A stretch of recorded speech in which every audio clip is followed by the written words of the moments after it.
Good evening and welcome to Galen Eagle Podcast, a production of Galen University. I will be your host, Maynor Larrieu, for this season of the Eagle Podcast. And this evening, we're going to be highlighting the Faculty of Entrepreneurship, but more specifically, in today's Galen Podcast, we're going to be talking about financing options, right? The importance of the entrepreneurship, and this undoubtedly one of the most important drivers of innovation, job creation, and economic growth, obviously here in Belize. And we're also going to be looking at this specific sector and how practical business solutions can definitely impact the social and environmental challenges that Belize face. Um, with us this evening, we have Christopher McGann. He's from PPF Capital Limited, and we also have Cindy Blanco from Bowen and Bowen. So I'm going to allow our guest to give us a brief introduction of their background and a little bit of what they bring to the table for tonight's podcast. Okay, so let's start with Cindy. Tell us a little bit about neighbors or neighbors rather, and how is that sort of a financial leverage um, option that a lot of entrepreneurs can perhaps tap into and most may not be aware of. Hi, Minor and guys, Christopher James. Nice to be on the show. I'll start with a short bio. I know you asked for us to introduce ourselves. So I've been with Bowen and Bowen Limited for 6 years, this month actually. I started off as a marketing coordinator for the beverage division, right? And now I am the marketing manager for services provided by Bowen and Bowen Limited, which includes the lodge up north and Naybaz retail stores, right? And so, thank you again for inviting me to be on the podcast. So Naybaz is, as you know, Creole for neighbor, and it exactly summarizes the model or concept for this retail strategy. We, the company, we're looking at ways in how to empower Belizeans, and we saw the opportunity in the retail segment, right? And also inspired by the pandemic, right? People who lost their jobs in the tourism sector had to become creative and find ways, to bring that income home. So we were forced to be very creative. And one way we saw as well, what if we help people become entrepreneurs, become their own bosses, run their own businesses? And so the concept with Naybaz is an entrepreneurial model where anybody can be a partner, and we facilitate that model by helping with the capital for the infrastructure in the beginning. We also cover the cost of goods as well, so that you have that inventory for when you open your store. We support them with marketing efforts as well. So we help you with promotions, even if it's price promotions, and also helping to raise awareness about your store in your neighborhood, in your district, right? And so it's about partnering with Belizeans and helping to empower them, and in turn empowering the communities that they belong to. Because at the end of the day, we're trying to build communities, right? By empowering Belizeans. Perfect. Thank you for that great introduction, Cindy. And Christopher, if you may, tell us a little bit about some of the experience you have in the financial sector. Thanks, Maynor. So I am the managing director for PPF Capital Belize Limited, which does research and consultancy, and also for PPF Financial Services, which works with helping to raise finance, both debt and equity finance for various firms. And we also facilitate some trading of securities where available. So there's two firms that I work with providing sort of oversight and support. One of them does research, so we do a lot of data crunching. One of the things we recently worked on is the national MSME policy and strategy for Belize. So they're doing a roadshow right now to look at the whole MSME ecosystem and development. So our firm the consulting side worked on that strategy. We surveyed maybe 380 different Wow. entrepreneurs and kind of got a glimpse into where they are. And on the financing side, we, as I said, we help clients to raise funds in terms of debt and equity issues, and also structure investments for clients as well. So that's a quick snapshot of background and the things that we do. Perfect. Thank you for that. And so let's start with you, Christopher, because you mentioned some very key things in your introduction. One of them is perhaps, and most interestingly for me, would be that glimpse that you had into the 380 entrepreneurs. So tell us a little bit about the financial landscape that entrepreneurs can currently tap, and perhaps some of the barriers that we're seeing currently in Belize. So I think one of the things we have to recognize, I think a significant majority of the sample that we got of the firms were micro and small in terms of 1 to 5 and maybe 5 to 10. And in terms of turnover, there's some new proposed definition that should be passed in legislation to define what micro and small firms are. But a lot of the businesses that are operating are micro businesses. So it might be the three of us come up with an idea together and we execute.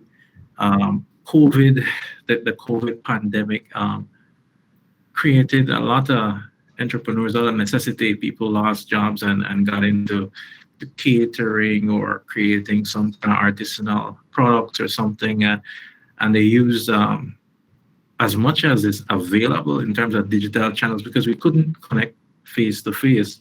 So, Correct. A lot of Facebook and WhatsApp marketing, and then, the e-commerce channels are still, need to be improved, because we still, to consummate the transaction, you're always sending a picture of the bank deposit and that. But we saw a lot of shifts, new entrepreneurs.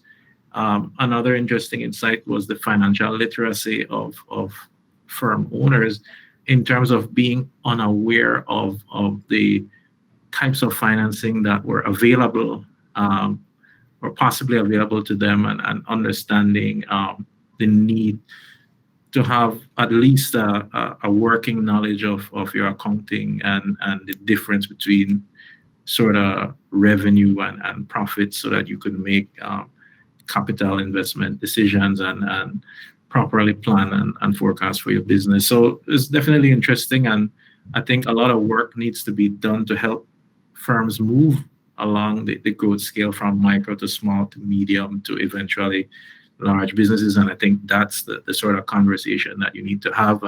What type of financing is appropriate for you based on where you are in the entrepreneurial journey and the entrepreneurial ecosystem? Wow, thank you very much for that, Christopher. I think you did mention several very important points, and I want to bring it maybe perhaps back to Cindy, because one of the things, and from what I understand, the Naybaz model, it's actually targeting those micro entrepreneurs. So tell us a little bit about that. How does the financing, or what type of financing? How do you guys get Naybaz set up? From a financing point of view for those new entrepreneurs. Right. So, like I said, we help with that initial investment, right, in the infrastructure, in the training, in getting the goods in. We provide training as well, operational training to the partners as well on how to use the POS systems. We train them in inventory management as well, which is important, right? And so it's helping them to develop these skills for them to be successful, right? We want them to succeed, and it's always amazing to see the motivation and the willingness from the partners as well to learn and get their business going, because it is their business, right? We're just lending a helping hand. We're being neighborly, if I could use that. Giving them that support that they need to get it started, right? So you're providing mentorship, you're providing financial literacy. I mean, it sounds like a very good deal to me. If I was an entrepreneur, Yes, we And yeah, basically, so far we have a little over 30 stores operational throughout the country. We're slowly growing, so we do get a lot of inquiries. So people call in and they want to know more on how to become a partner. And so, we're helping as much as we can, and obviously we want to grow that segment as well. But it's a slow process. We're learning as well. We're very knowledgeable in the beverage side of things, and dry goods. So even for us, it's a learning curve in learning the retail segment and understanding the retail industry from an operational point of view, right? But I mean, it's been great so far. But yeah, I mean, we're looking for new partners, and anyone who's interested, anyone can be a partner, anyone can be an entrepreneur, right? and so these type of neighbors points of sale, let's call it that. Is it are they like what Chris mentioned? Are they micro entrepreneurs or are they like hiring 10 to 15 They're people? What kind of they're micro entrepreneurs for sure. They're run by the same owners or their spouses. I mean, it's always interesting to see. It's a husband and wife running the show, or just single women, right? And that's, for me, that's very empowering and that's inspiring as well. So women are running their own show as well, right?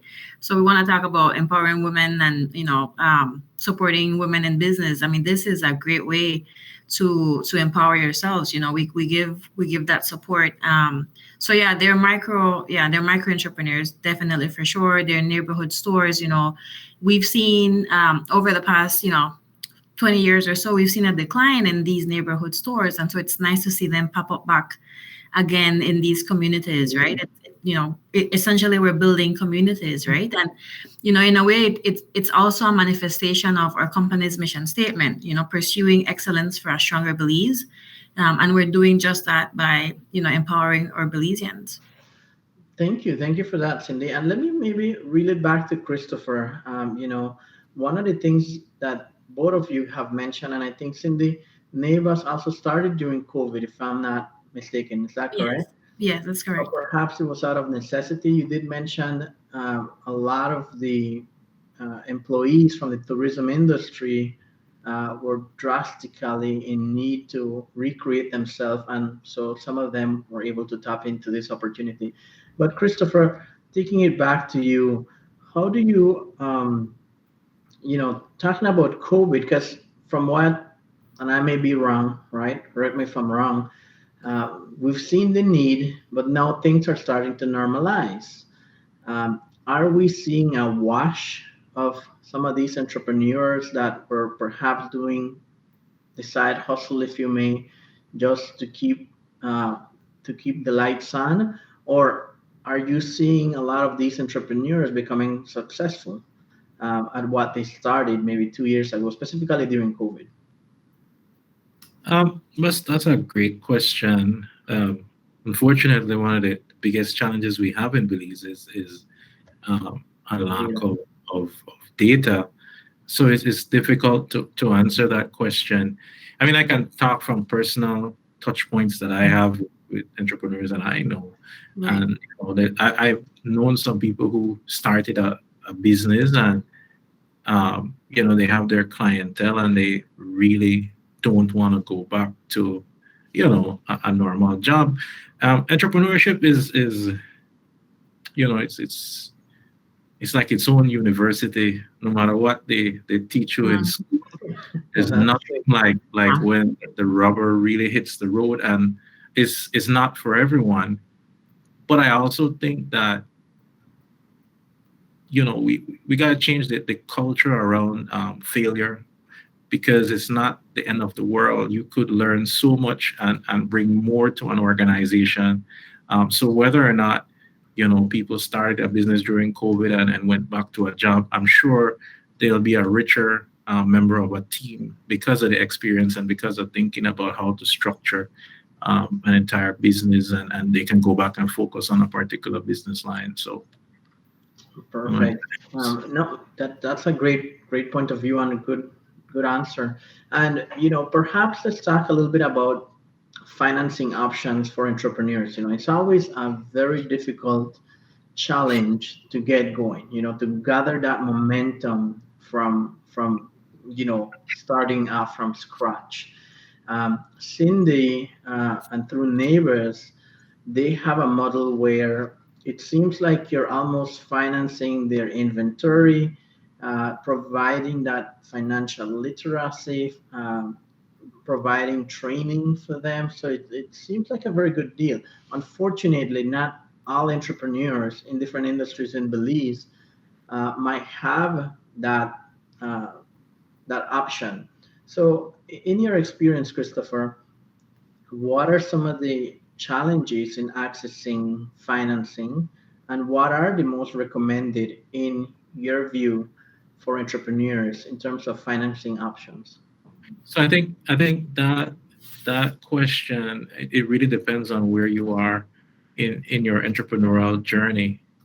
Um, because the type of financing that you look for needs to be in line with um, the stage that you are. For example, in early stage, where we have an idea, right? That's you have an idea, but you don't necessarily have proof of concept, and you haven't locked down your business model. At that point in time, you gotta fund that from savings and friends and family, because there's no revenue yet. You're still doing proof of concept, right? Um, we all have this idea that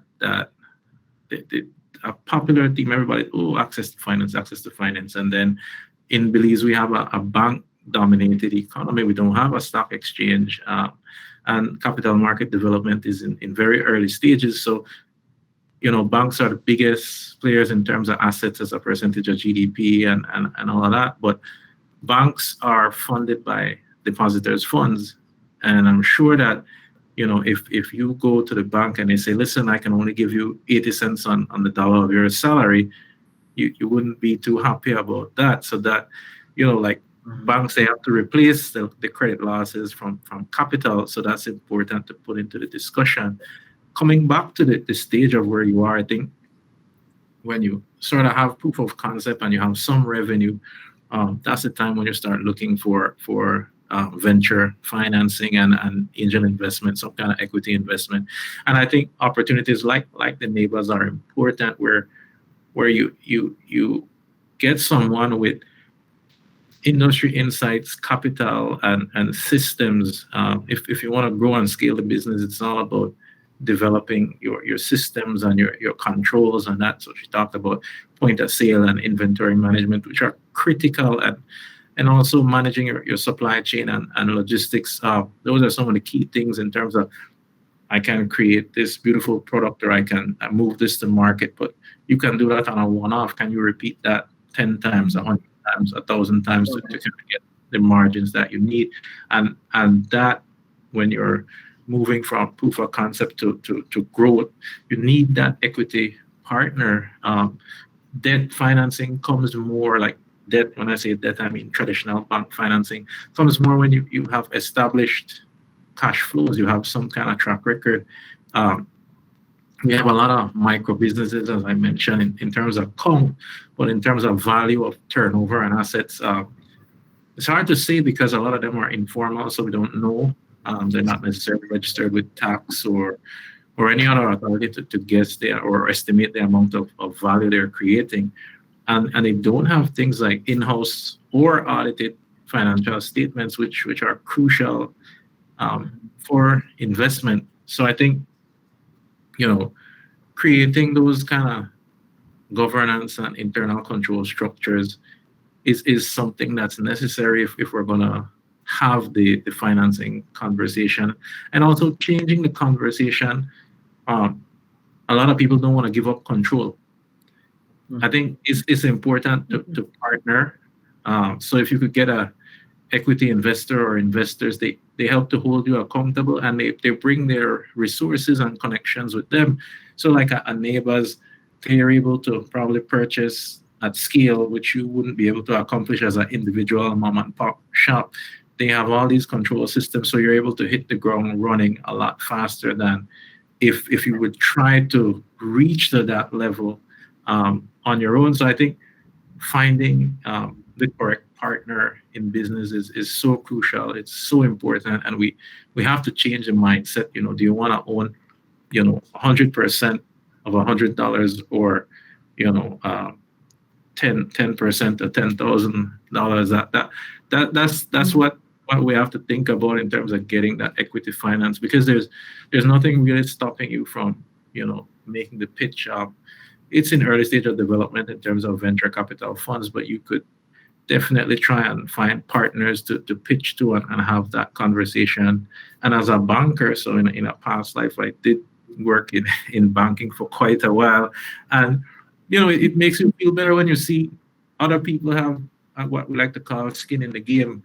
Other people have put money first before I come and put my depositors' funds or my banking funds with you. So I think understanding where you are in terms of the business life cycle, from early stage to growth to more stable and mature, and then even in decline, what do you do there? What type of financing is available? But we can't want something that is designed for stable and established companies with decent cash flows to build my idea. That it can't work. It's a little bit risky. And you touch on one key point that I think I wanted to bring to the table, right? And we often, perhaps most people don't realize this, and correct me if I'm wrong, but it almost seems like accessing a personal loan and getting even pre-approved, it's perhaps easier than getting approval for a business loan. Is that concept correct? Or I'll tell you a That's a good question. I'll tell you a funny story, and then I yield to Sydney. Right, I started a business, and I know the people because I used to work with them. They were my colleagues last week, and following week you start a business, and I'm like, yo, would you give me a business loan? Just kind of joking. Don't really need it. No, you're a startup. You're too risky. My employee comes, right, says, could you write me a job letter? Sure, here. And boom, credit card, personal loan, based on the job letter that I wrote for you. So you won't lend to me, but you will lend to my employer. You're invariably taking that credit that's associated with my firm. So, it's just a mindset that persons in the bank have to think about as well. But yes, personal loan is definitely easier to access than a business loan. And even at that, we had, getting prepared for this podcast, we were even discussing how it's a lot easier to get even a car loan than it is to get a house loan. Does that has to do with risk, or is it just the type of asset that you're getting a loan for? I think it has to do with the individual institution that you're looking at. Other things being equal, the loan that you would get for a vehicle would be smaller than for a property. So maybe if they're looking at minimizing risks, they would. But I think generally banks love to lend for mortgages if your income allows for it. So the house, it's a steady. They'll have you as a customer for 20-25 years. So a car might short-lived, definitely. So Cindy, tell us a little bit about the type of financing that you guys have done. You said you have 30 outlets, if you may, countrywide. And so financial leverage for these new entrepreneurs could be risky, like what Christopher mentioned. How are you guys calculating that risk? And is it same across the board, or do you guys see a case-by-case scenario depending on what they bring to the table to get Naybaz started? I think maybe our financial manager would be able to answer some of those questions better than I can, but I'll try my best. I know it's run case by case. It really depends on each partner. Everybody's different, right? Some might have capital to start with as well. Some might not have anything, right? Some of the partners already have the infrastructure in place. Some of them, a lot of them had existing stores before, and they just want to become a Naybaz partner. So that's more of one of the easier cases because they already have that skill set. They know how the operations run. But we have those as well that we have to train from the bottom up. We have to invest in the infrastructure, getting the inventory, getting security. We also, Naybaz also negotiates, and we negotiate and we pay for the required licenses as well for operations. So we assist with that as well, because a lot of people are not aware of the processes, right? But we are, and so we support them in that way as well, right? But it is case by case, and it depends on your location as well. And like I said, some might have the infrastructure in place, and some may not. So it really depends. It really depends on the cases that we get. Yeah. And maybe taking it back to you, Cindy, you guys open Naybaz as I would say, a pilot project during COVID.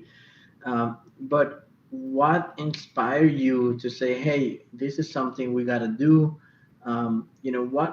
What motivated you guys to say, "Hey, we need to open Naybaz"? Because it comes with a financial risk.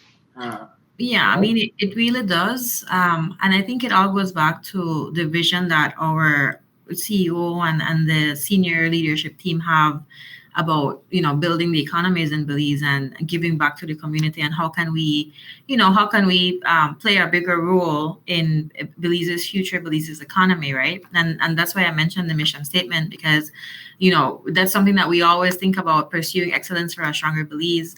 And so, we were looking at ways, in which we could assist in empowering Belizeans, and also getting feedback from friends and maybe some internal employees. People have ideas of businesses, or they want to, but they don't have that support, or they don't know how to start, right? So it's like you're stuck between, what do I do? How can I do it? And I think all that just kind of inspired this whole model. And we saw the opportunity in the retail segment, right? Thinking about the neighborhood stores the little mom and pops that we used to see, 20 years ago, and how important they were, and how empowering they were for Belizeans. And so that whole model was really born from that, right? Yeah. Perfect. Thank you for that. And I think, also very important, there was a lot of necessity born out of COVID. And so maybe Christopher, if you can maybe give us a snapshot of the financial landscape, um, and has it changed? If it has changed due to the pandemic, does the pandemic had any influence over some of the financial instruments, some of the banking decisions, some of the banking options? We did see the digital wallets come about, and I have mixed feelings about them. I'll be frank, but I want to hear your take on that. Well, as I said, in a former life, I was a banker, so I won't presume to try and speak for them now. I imagine like COVID, you treat COVID like any other sort of deep recession risk, where you take a hard look at your portfolio, you estimate what potential losses would be, you look at tightening up all your agreements, making sure your security documents are in place, and you kind of brace for impact. I think in Belize there was a forbearance program. I think the central bank had approved some, restructuring and stuff of the loans, and I think they're coming out of that. It's unfortunate with the hurricane, and we're still assessing the extent of the damage, because we were just sort of gaining some momentum. I think Mhm. that's what I've seen now. COVID created a lot of downturn, a lot of uncertainty, and I feel like we're now just starting to gain some momentum, and projects are starting to happen again. And I think even though there's been damage associated with the storm, I think other things being equal, we should still continue to rebound as much as possible. And that general economic rebound makes investing and lending a bit more attractive on a whole. Okay. And then in terms of, because I've seen various options for e-commerce, right? And I think this is a great marketplace if our entrepreneurs locally would be allowed to access a global market. And by that I mean financial e-commerce options, right? Because as you know, currently there are very few um, to be open to a global marketplace. What is your take on that for entrepreneurs? Do you see an opportunity for even medium-sized entrepreneurs to have a global marketplace? But then there's also perhaps the need to develop the banking sector a little bit more. And by comparison, you look at the U.S. and even the region, the Caribbean or Central America, where they are so many different payment options for not only small but medium-sized entrepreneurship. Um, so I think that's a massive opportunity in terms of getting ready for e-commerce. We take smartphones, and do we really do smart things with them? Is the question we always I ask. like that. I like that a lot. We always ask ourselves, what do we do with our smart devices?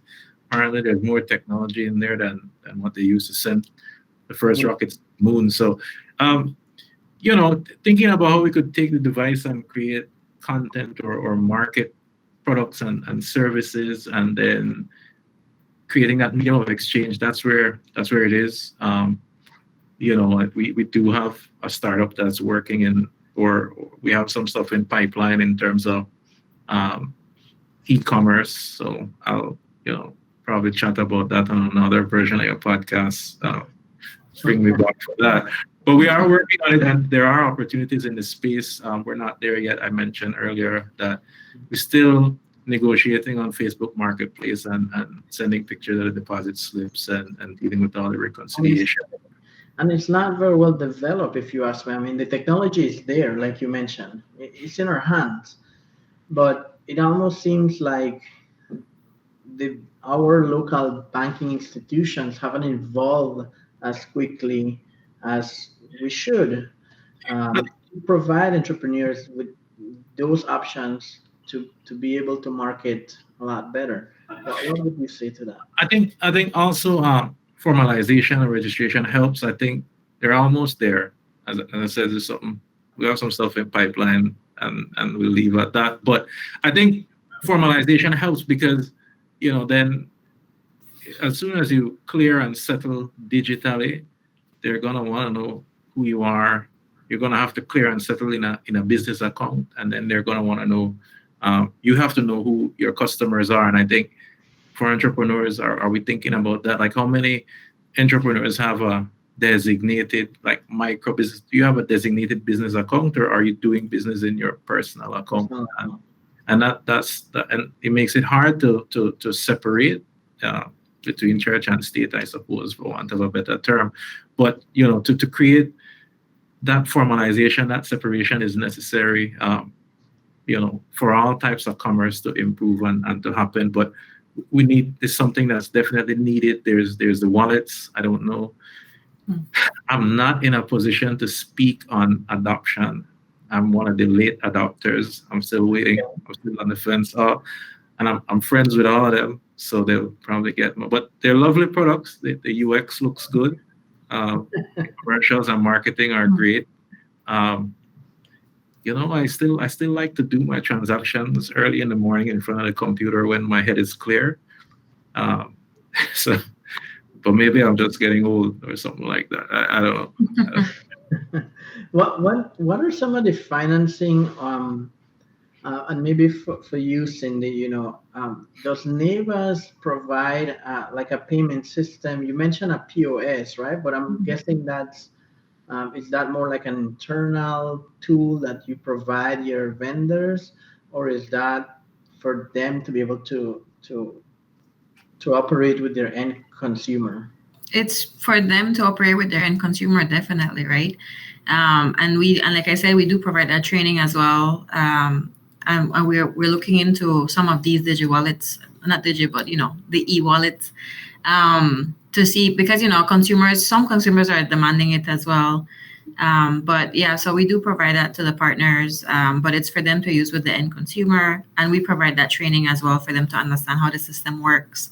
But the system also helps us with the data that we need to help them get the inventory, the inventory rotation and all that as well, right? And we use that data as well to pick up on trends and projections as well to help them. And all this is in transparency with the partners to show them exactly where the opportunities are for them to, to help to grow their business. Because at the end of the day, this is their business, and we're just here supporting, right? It's them, the profits are split between us, and they're really just running the show, and we're here to help however we can. Okay.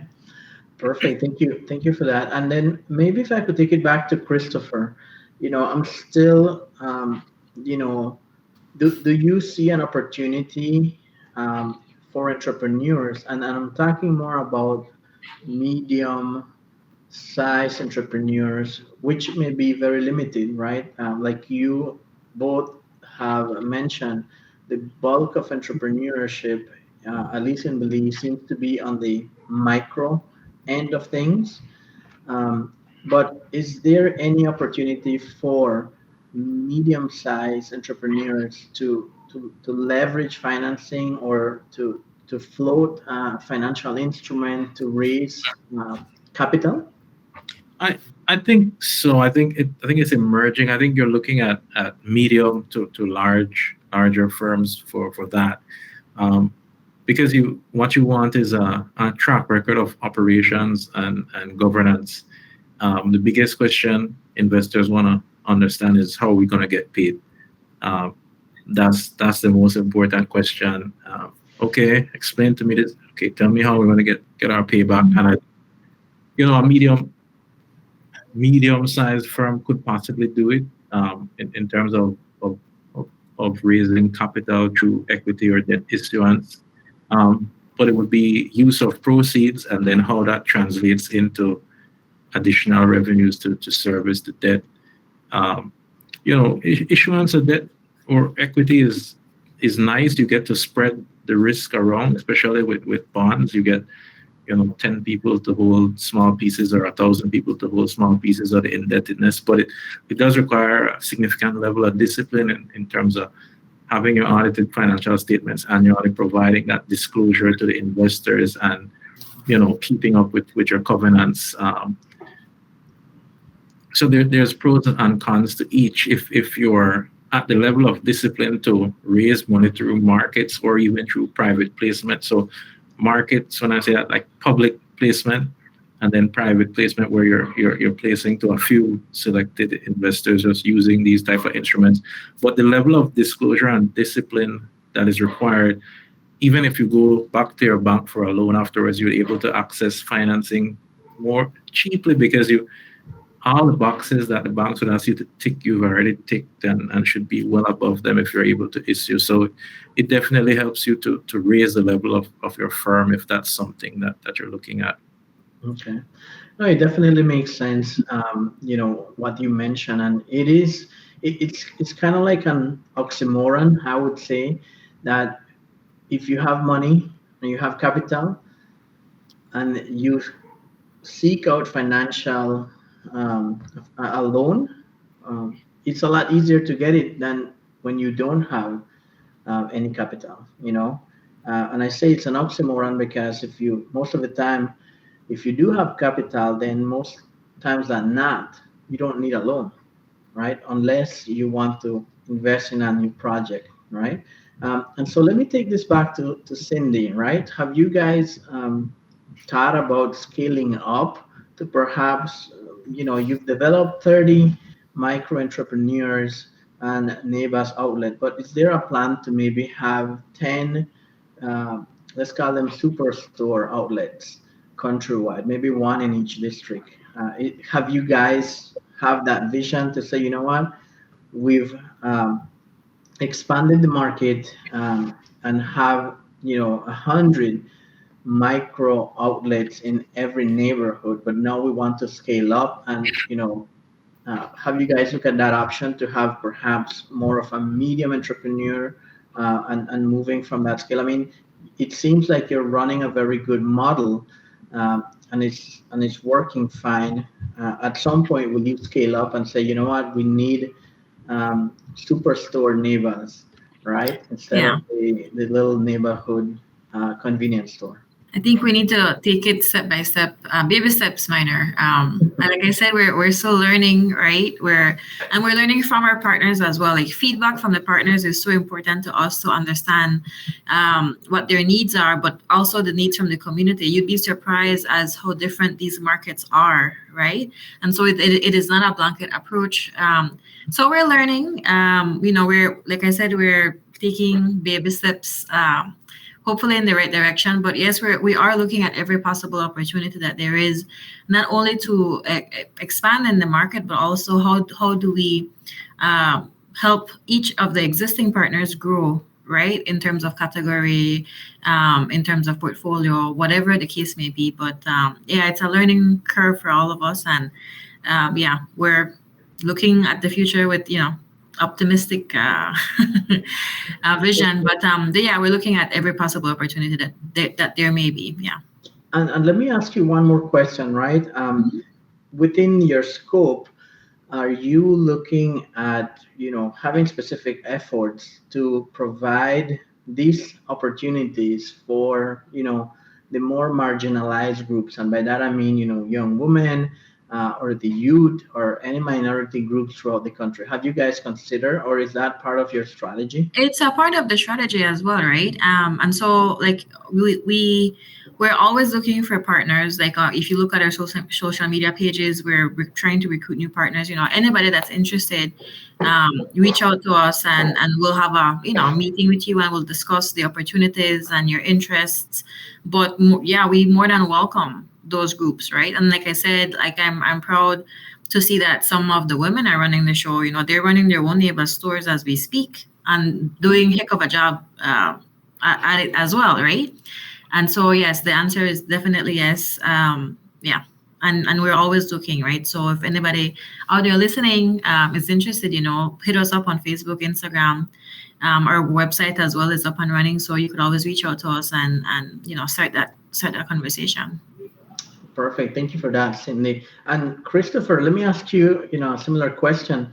Has there been any specific project geared toward, the youth, or any minority group that you know about, because it's always, most of the time, they're the ones who are being overlooked, especially from an entrepreneur's point of view. Have you seen any financing options for that specific group?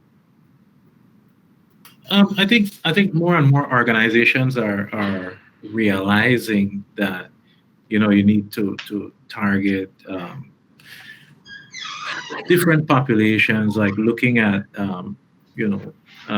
female entrepreneurship empowerment. There's a lot of focus on credit lines for that, and also looking at young people and bringing them into the entrepreneurship space. So I think across the board, I think the financial institutions are aware, and where possible, they are trying to weave that into their strategies. I think like DFCs, Atlantic Banks, or some of the more progressive ones in terms of looking at those structures. But all of the institutions, as far as I'm aware, they do try and work with a lot of the marginal communities in terms of specific projects. I wouldn't be able to speak to them, but I think it's something that is necessary to continue to grow the economy as a whole.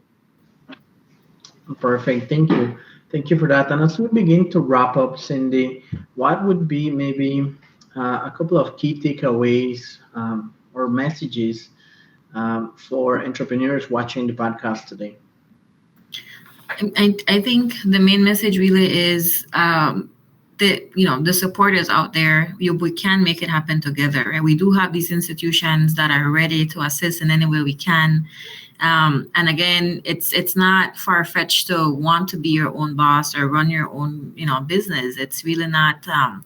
It's not an impossible vision. And from a Naybaz standpoint, if you want to partner with us, we're more than happy to be partners.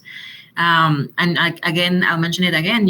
Look out for our toll number and social media pages, and reach out to us if you're interested in running your own business. We're here to help you. We'll train you. We'll support you with the capital. We'll make it happen. Right? I think entrepreneurship is so important, especially. And I know we keep talking about the pandemic, but I mean, I think it really was an eye opener for a lot of people. They had to be creative and find skills they didn't know they had in becoming business oriented and bringing that income. But yeah, happy again to be on the podcast and yeah. Perfect. Thank you for that, Cindy. And Christopher, what have if you could leave entrepreneurs watching the podcast with one final message, what would you say that would be? I think kind of to echo, what Cindy had said. I think we got to change the culture and the conversation around entrepreneurship. It's definitely something that is a quote unquote career path. I think we have to. Everybody talks about jobs. We need jobs, but entrepreneurship allows you to create jobs. Right. And I think that's super important. So, think about where you are in that cycle, that business development cycle. Take some time to bounce your ideas around family, friends, and figure out, if there's something that you're good at, if there's a need in the market that you identify, is it a problem you can try and solve alone, or should you form a group to solve it? And by all means, it teaches you more than any class. So I think I would encourage you to jump in, like it's like when you're dipping your foot in the edge of the pool. You gotta, when you decide that's what you want to do, just jump in and get some good partners with you, and it's hard work, but it's definitely incredibly rewarding as well. Correct. And I think more and more we're seeing that entrepreneurial mindset, like what you mentioned. I think we're seeing a lot more younger entrepreneurs getting their feet wet and taking that leap of faith, but also I think it's also important to have the right environment that will be conducive of doing business, right? And those are the areas of opportunities, just having the right landscape and the right environment to allow the entrepreneurs to be successful, right? And so, on the basis of this today, I'd like to thank you, Cindy. You're also a Galen alumni. I don't want to forget That is right. that, right? You're a soaring eagle. Mhm. And I thank you for being today on the podcast. Christopher, thank you again for all the great points you brought to the table. And with this, I would like to say good evening to everyone. And thanks for watching the Galen Eagle podcast. It's a production of Galen University. This is season 3, episode 3, and it focused on financing for entrepreneurs. Once again, stay tuned for our next Galen episode. And once again, Cindy and Christopher, thank you for being with us today. Thank Thank you, you. guys.